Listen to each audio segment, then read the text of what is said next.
Yo yo yo, salut les turfeuses, salut les turfeurs, bienvenue pour un nouveau pronostic de Benoît Requin. Merci pour vos likes, pour vos commentaires, n'hésitez pas à vous abonner pour recevoir tous mes pronostics tous les jours et pour accéder à tous mes tickets pour la course du Quintet, rendez-vous directement en description de la vidéo.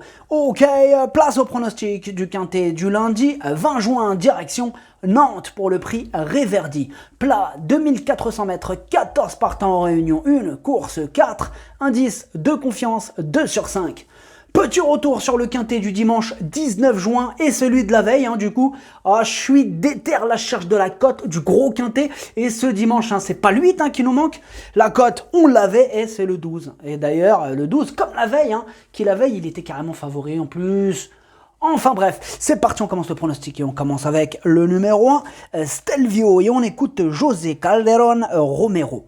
Stelvio fait toutes ses courses à cette valeur, les engagements favorables sont rares et comme elle a été revue un peu à la baisse, je tente ici. Maintenant, sa forme est excellente et il affectionne le parcours nantais. Dès lors, j'espère le voir à l'arrivée, même s'il doit porter du poids. Eh bien moi ce numéro 1, je ne l'ai pas retenu dans mon pronostic, par contre c'est mon cheval de complément en cas de non partant. On passe au numéro 2, Sasakia, et on écoute Henri-Alex Pantal. Sasakia avait du chemin à refaire la dernière fois, ça s'est mal passé. Elle sera mieux sur 2400 mètres et a déjà bien fait à Nantes. En outre, cela n'a pas l'air d'être un quintet extraordinaire. Elle est à sa valeur, si la piste s'assouplissait, cela serait bien. Moi, ce numéro 2, il me plaît bien, je l'ai mis assez haut, je l'ai mis en 3e position. On passe au numéro 3, Style d'Argent, et on écoute Philippe Saugorbe. Style d'Argent est un cheval qui possède des moyens, mais il ne détient pas de marge de manœuvre dans les handicaps. Cependant, il a été un peu baissé, et j'espère qu'il pourra montrer sa compétitivité. Je le crois capable de se racheter à ce niveau et de finir dans les 5 premiers. Eh bien, moi aussi j'y crois, je l'ai gardé plutôt en bout de combinaison, mais je l'ai gardé quand même. On passe au numéro 4, Coquelina, et on écoute Marc Comamolista. Coquelina est en très bonne forme. Maintenant, à cette valeur, je pense que sa marge est très réduite. J'espère qu'avec un bon déroulement de course, elle pourra accrocher une petite allocation. J'aurais été plus confiant avec une piste très souple. Eh bien, moi, ce numéro 4, je l'ai tout simplement pas retenu dans mon pronostic. On passe au numéro 5, Chiliport, et on écoute Eric Libaud. Chiliport est en forme, comme le montrent ses derniers résultats. Je ne suis pas sûr qu'il ait beaucoup de marge au poids, mais il semble pris à sa valeur. Sa bonne aptitude à la piste de Nantes va être importante. Il donne toujours le meilleur de lui-même. Eh bien, moi ce numéro 5, sachez que c'est lui le 8e de mon pronostic. On passe au numéro 6, Scénariste, et on écoute Nicolas Perret. Scénariste m'a fait plaisir lors de sa première sortie pour mon entraînement. Elle s'est superbement comportée dernièrement malgré un poids revu à la hausse. Les 2400 mètres seront plus à son affaire et si le parcours se déroule sans encombre, elle a sa place dans la bonne combinaison. Logiquement, on se déplace avec les plus hautes ambitions.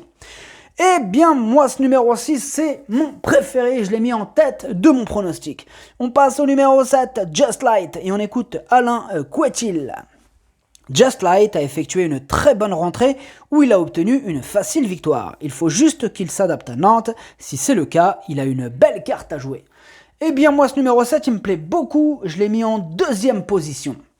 On passe au numéro 8, Vango Style, et on écoute Mademoiselle Daniela Mel. Vango Style effectue une rentrée et débute sur le gazon. Cela dit, il a du travail derrière lui et la surface n'est pas un problème. Il m'a déjà surprise dans ses résultats et peut continuer à le faire. Moi, ce numéro 8, je ne l'ai pas retenu dans mon pronostic. Par contre, il est tout seul sur ma liste de casseurs de tickets repérés. Voilà, il n'y a que lui, donc méfiance. On passe au numéro 9, Cœur d'Avier. On écoute Norbert Linders.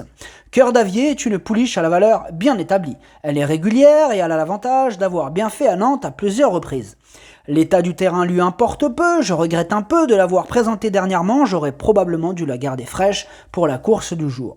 Elle me semble cependant avoir bien récupéré et donne satisfaction au travail. Moi ce numéro 9, il me plaît bien, je l'ai mis en 4e position. On passe au numéro 10, Allez Barza, et on écoute Ludovic Gadvin. Allez Barza est bien connu, on a préféré le supplémenter et courir assez proche de l'écurie que de le déplacer pour courir quelques jours plus tôt. Le lot n'a rien d'exceptionnel et la course est ouverte pour les places. Bon, en même temps, il a bien fait de ne pas le déplacer trop tôt, il faisait chaud. Bon, voilà. En plus, ça baisse un petit peu, donc c'est cool, les Barza. Moi, ce numéro 10, je ne l'ai pas retenu par contre. Alors oui, c'est pas une première chance, mais c'est pas non plus une totale impossibilité. Il pourrait intéresser les amateurs de champ réduit et de côte. On passe au numéro 11, Picnic Royal. Et on écoute Mademoiselle Adélaïde Boutka. Picnic Royal aligne les bons résultats et aborde cette course avec beaucoup de morale. Ayant déjà bien fait sur ce tracé, c'était tentant de le supplémenter pour courir, d'autant que ce n'est pas un gros quintet. Nous misons sur ses arguments et le petit poids qu'il aura apporté ici pour le voir bien faire. Moi, ce numéro 11, c'est ma petite cote préférée, je l'aime bien, repérée plutôt. C'est ma petite cote repérée, c'est mon petit tocard du jour, ce 11, je l'aime bien. J'ai gardé en bout de combinaison. Il me plaît bien. On passe au numéro 12, Angelo Dreams, et on écoute Loïc Edon. Angelo Dream a évidemment préparé de longue date cette course avec ce spécialiste de la Nonantais. Le cheval est au top, maintenant la météo et l'état du terrain tempèrent mon optimisme. Avec un peu de pluie, je lui aurais vu une très belle chance. J'ai peur de le voir pris de vitesse si la piste est juste bonne. Eh bien moi ce numéro 12, cette fois-ci je l'ai gardé. Voilà, je l'ai pas gardé avant-hier, je l'ai pas gardé hier. Bah, aujourd'hui je l'ai gardé. Voilà, je l'ai mis en 5e position. Je l'ai pas gardé parce que c'est le 12, c'est pas ça le délire. Je l'ai gardé parce qu'il me plaît bien. On passe au numéro 13, Totem, et on écoute Pierre-Jean Fertillier. Totem se retrouve dans le quintet. Sa tâche ne s'annonce pas facile, mais il connaît parfaitement l'hippodrome. Dès lors, il tentera d'accrocher une petite place. Sachez que les pluies annoncées ce dimanche ne seront pas pour lui déplaire. Moi, ce numéro 13, je ne l'ai pas retenu dans mon pronostic. Par contre, c'est quand même mon deuxième cheval de complément en cas de non partant. On passe au numéro 14, El Tango Bello. Et on écoute Jérôme Didier Marillon. El Tango Bello est capable de se surpasser car il affectionne l'hippodrome. Toutefois, je suis conscient que la partie ne sera pas facile, mais comme il revient en bonne forme, j'espère qu'il pourra s'octroyer une petite place.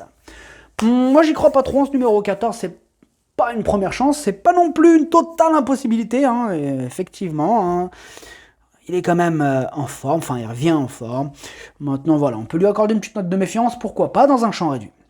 Le pronostic, ça donne 6, 7, 2, 9, 12, 11, 3. Merci d'avoir suivi cette vidéo. N'hésitez pas à vous abonner pour recevoir tous mes pronostics tous les jours et pour accéder à tous mes tickets pour la course du quintet. Rendez-vous directement en description de la vidéo. À jouer avec modération. Bonne chance. Chopez-le moi. Ciao.